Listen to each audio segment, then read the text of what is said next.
इस वक्त एक बड़ी खबर आ रही है। ज्ञानवापी पर इलाहाबाद हाईकोर्ट का बड़ा आदेश सामने आया है। इलाहाबाद हाईकोर्ट ने कार्बन डेटिंग कराने का आदेश दे दिया है। बहुत बड़ी खबर इस वक्त। शिवलिंग को नुकसान पहुंचाए बिना कार्बन डेटिंग हो, यह हाईकोर्ट ने यह आदेश जारी किया है, क्योंकि इसकी मांग हिंदू पक्ष लगातार कर रहा था कि इसकी कार्बन डेटिंग होनी चाहिए। अब यह बड़ा फैसला ज्ञानवापी पर इलाहाबाद हाईकोर्ट का आया है, जिसमें यह आदेश है इलाहाबाद हाईकोर्ट का कि कार्बन डेटिंग हो, लेकिन शर्त यह है कि शिवलिंग को नुकसान नहीं पहुंचना चाहिए। शिवलिंग को बिना नुकसान पहुंचाए इसकी कार्बन डेटिंग हो, यह हाईकोर्ट का आदेश आया है।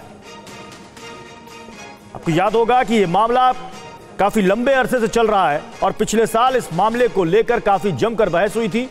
हिंदू पक्षकारों का कहना है कि यहां पर यह शिवलिंग है जो कि ठीक मंदिर के सामने मस्जिद वाले एरिया के अंदर मौजूद है, जो कि पानी का फव्वारा नहीं बल्कि यह मस्जिद है। लेकिन इसमें कई तर्क दिए जा रहे थे कि अगर इसकी कार्बन डेटिंग होगी तो इससे छेड़छाड़ के दौरान इसे नुकसान पहुंच सकता है। लेकिन कुछ लोगों का तर्क यह था कि उसके बावजूद यह कार्बन डेटिंग संभव है।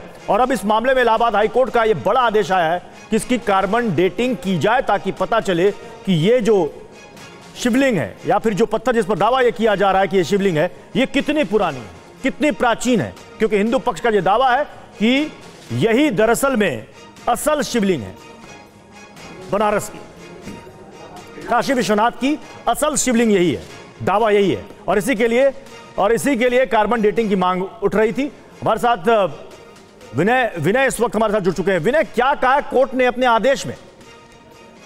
देखिए, बिल्कुल जिस तरीके से ज्ञानवापी मस्जिद और विश्वनाथ मंदिर विवादित मामले में इलाहाबाद हाईकोर्ट ने आज अहम फैसला सुनाया है। कोर्ट ने कहा है कि ज्ञानवापी मस्जिद में जो सर्वे के दौरान जो मिले थे कथित शिवलिंग की जो कार्बन डेटिंग है उसकी कराई जाए। और कोर्ट ने ये भी जिला जज के आदेश को भी रद्द कर दिया है, जिसमें उन्होंने कार्बन डेटिंग की मांग वाली याचिका को खारिज कर दिया था, क्योंकि न्यायमूर्ति अरविंद कुमार मिश्रा की ये पीठ में कहते हैं ASI की रिपोर्ट के आधार पर कथित शिवलिंग की साइंटिफिक सर्वे की जांच कराने का भी आदेश दिया है। तो कहीं ना कहीं कहा जा सकता है कि इलाहाबाद हाईकोर्ट का यह अहम फैसला है, क्योंकि कथित शिवलिंग को नुकसान पहुंचाए बिना साइंटिफिक सर्वे कराना है इसमें।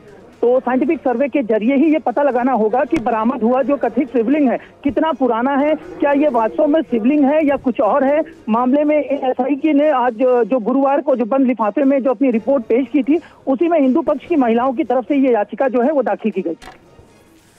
हमारे साथ प्रीति भी जुड़ गई हैं इसी मुद्दे पर और ज्यादा जानकारी के साथ। प्रीति, क्या और जानकारी मिल रही है? क्योंकि ऐसी भी जानकारी मिल रही है कि ये भी कहा गया था कि क्या पूरे हिस्से की कार्बन डेटिंग कराई जा सकती है या कुछ हिस्सा है जिसकी कार्बन डेटिंग हो पाएगी? क्या जानकारी कोर्ट को दी गई?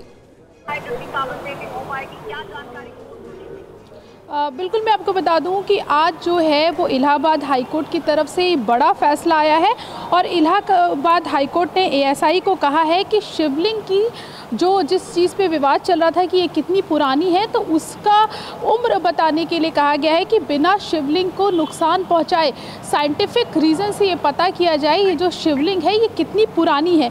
तो इलाहाबाद हाईकोर्ट की तरफ से ये बड़ा फैसला आया है कि साइंटिफिक रीज़न से ये पता लगाया जाए कि शिवलिंग जो है वो कितनी पुरानी है। और जो भारतीय पुरातत्व सर्वेक्षण विभाग को ये पूरी जो जिम्मेदारी है ASI, उसको ये पूरी जो है वो जिम्मेदारी दी गई है और उनसे कहा गया है कि वो जल्द से जल्द इस पर रिपोर्ट लगाएं और शिवलिंग कितनी पुरानी है उसको साइंटिफिक रीजन से पता किया जाए। शुरुआत से इसको लेकर जो हिंदू पक्ष है यही मांग उठा रहा था। पिछले साल 14 से 17 मई के बीच सर्वे का काम पूरा हुआ था और उसके बाद से कार्बन डेटिंग की मांग उठ रही थी, जिस पर अब इलाहाबाद हाईकोर्ट ने हरी झंडी दे दी है। बहुत शुक्रिया प्रीति श्रीवास्तव इस तमाम जानकारी के लिए।